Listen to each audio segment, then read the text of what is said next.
ये मेरा परम सौभाग्य रहा कि अपने आदरणीय दादी जी के साथ बहुत नज़दीक का घनिष्ठ संबंध रहा। आदरणीय दादी जी मुझे बाल्यकाल से जानती थी। अपनी शिक्षा संपन्न करने के पश्चात दादी जी ने ट्रेनिंग में बुलाया और उन्होंने जो मुझे दिशा दर्शन दिया वो बहुत विशेष था। मैं कहूँगी आदरणीय दादी जी की ये बहुत बड़ी विशेषता थी। जैसे हम दीदी जी का वर्णन करते हैं कि वो पारखी थीं, ऐसे ही दादी जी बहुत ही मोटिवेटिंग थी।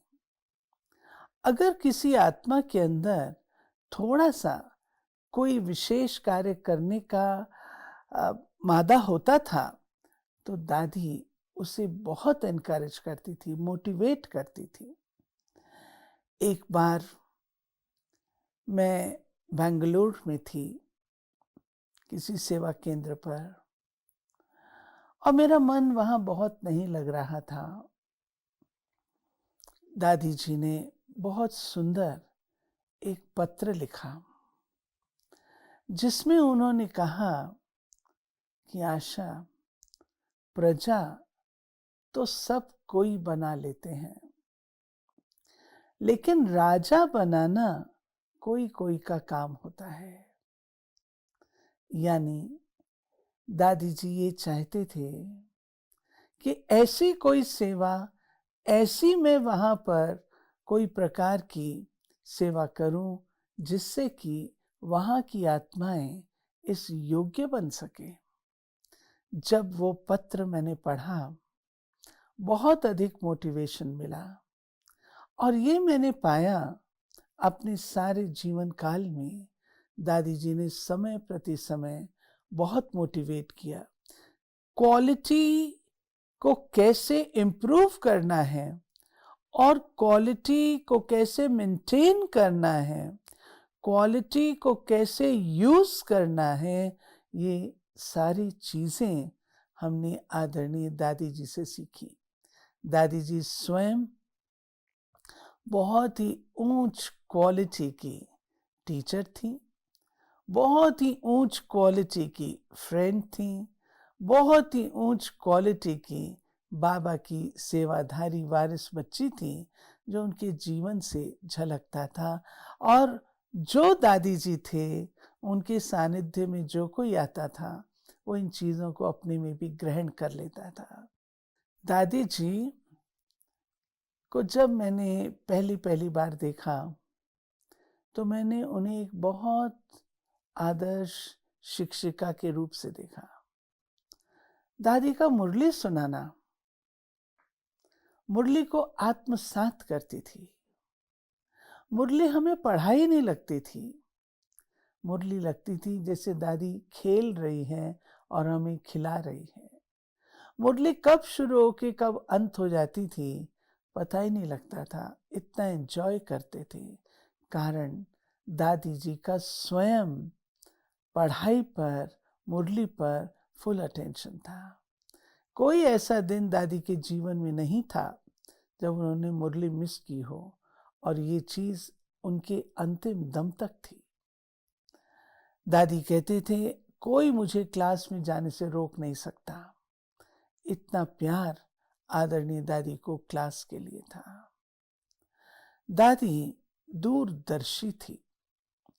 यदि हम 1969 देखें, जबकि इस ईश्वर विश्वविद्यालय का फर्म फाउंडेशन प्यारे ब्रह्मा बाबा के माध्यम से शिव बाबा ने डाला, लेकिन उसे विकसित करना, बीज जो बाबा ने बोए उन्हें अंकुरित करना, उन्हें फलदार वृक्ष में परिवर्तित करना, सेवाओं को एक्सपैंड करना, और वो भी अंतर्राष्ट्रीय वृहद स्तर पर, वो हमारी आदरणीय दादी जी की सोच और दूरदर्शिता थी। दादी जी के कार्यकाल में 100 सेवा केंद्र से लेके लगभग 8,000 सेवा केंद्र बन गए थे। ये दादी जी की अपनी विशेषताओं की कमाल के कारण था। समर्पण कन्याएं बहुत थोड़ी थीं, लेकिन दादी जी के कार्यकाल में जो कन्याएं समर्पित हुईं वह हजारों में पहुंच गईं। ये दादी जी की वह प्रतिभा थी जो उदाहरण से सिखाती थी, उदाहरण स्वरूप, और इतनी निर्माण। जो दादी को देखता था, आपकी चीफ है, इतनी सिंपल, लेकिन उस सिंप्लिसिटी में ही दादी की शक्ति होती थी। जितनी सादी, उतनी व्यवहार में सरल निर्माण, और ये चीज छू जाती थी। दादी जी इतनी शुद्ध हृदय थी।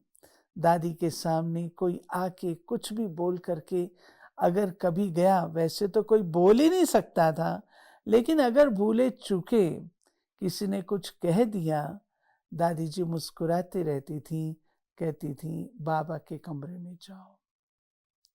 और कभी कभी दादी इतनी समाने की शक्ति वाली, इतनी कंट्रोलिंग पावर वाली होती थी, जो व्यक्ति अपनी गलतियां बताने के बाद दादी के चेहरे की ओर देखता था, दादी मुस्कुराती थी, एक शब्द नहीं बोलती थी, वो भाई बहन बाद में कहते थे दादी ने मुझे कुछ भी कहा क्यों नहीं, मैं सुनना चाहता, दादी मुझे कुछ कहती, मैं सुनना चाहता था, लेकिन दादी की रहम की दृष्टि, उस आत्मा को परिवर्तन करने की शक्ति दादी अपने नैनों के द्वारा उसे देती थी। दादी के अंदर लव और लॉ दोनों का अनुपम बैलेंस था। एक प्रशासिका के नाते उन्हें लॉफुल रहना होता था, और एक ईश्वरीय विश्वविद्यालय की मां के नाते बहुत ही अधिक प्रेममयी होती थी। दोनों बातें थी, परंतु दादी जी के इस शरीर के अंतिम दिनों में जब मैंने ये सवाल दादी से किया, दादी बैलेंस चाहिए, दादी ने बोला no, only love, only love. मैंने कहा दादी एडमिनिस्ट्रेशन में भी? बोला हाँ, क्योंकि अल्टीमेटली दादी जी ने हमें ये करके दिखाया, केवल प्रेम, प्यार, रूहानियत ही व्यक्ति को परिवर्तित कर सकती है। कानून के बल से हम परिवर्तन नहीं कर सकते, लेकिन प्रेम और प्यार वही परिवर्तित कर सकता है। दादी ने जो थोड़े से कार्यकाल में सबके दिलों के ऊपर राज्य किया, एक एक के दिल के ऊपर राज्य करने की शक्ति दादी की अपनी विशेषताएं और गुण थे। दादी हर एक को अपना समझती थी। अगर कभी हम बिना बताए इधर उधर हो जाते थे, तो दादी का ध्यान जाता था, पूछती थी तुम कहाँ थे। ये और कोई नहीं पूछ सकता, वही पूछ सकता है जिसमें अपनेपन का भाव हो। हमें भी महसूस होता था कि दादी हमें इतना प्यार करती है, इतना समीप समझती है, तब हमें अधिकार से पूछती है। ये अपनापन आज भी हम सब महसूस करते हैं। दादी का नाम लेते ही हमें वो फीलिंग आनी शुरू हो जाती है। आज उसके कारण से ही जो उन्होंने अपनापन दिया, जो बाबा से जोड़ा, जो यज्ञ से प्रीत जोड़ी, उसके कारण ही आज ये यज्ञ इतना विशाल रीति से सारे विश्व भर में अपनी आन और शान बनाए हुए हैं। यज्ञ रक्षक, यज्ञ संरक्षक, यज्ञ की निर्देशिका, ऐसी हमारी मीठी दादी जो कभी भूल नहीं सकती। हम सब के दिल में जहाँ बाबा है, वहाँ प्यारे बाबा ने पहला टाइटल अव्यक्त रूप का अगर किसी को दिया, तो बाबा ने कहा अव्यक्त दादी। और अव्यक्त दादी, उसके ना पहले किसी ने टाइटल लिया ना बाद में। हम सोच सकते हैं बाबा के कितने करीब रही होगी, बाप समान कितनी बनी दादी, जो आज वो बाबा का टाइटल भी दादी ने ले लिया। ये हमें यही सिखाता है कि हमें स्वयं को भी इतना अव्यक्त बनना है, इतना अव्यक्त बनना है। दादी हमेशा कहते थे, फर्स्ट क्लास लिया तो क्या लिया, पास विद ऑनर होना है, फर्स्ट क्लास फर्स्ट लेना है। दादी के ये बोल सबको मोटिवेट करते थे। ऐसी दादी को आज के दिन बहुत प्यार से याद करते यही कहेंगे, दादी जैसे आप थे, आपकी छत्र छाया आज भी हम महसूस करते हैं और करते रहेंगे। ओम शांति।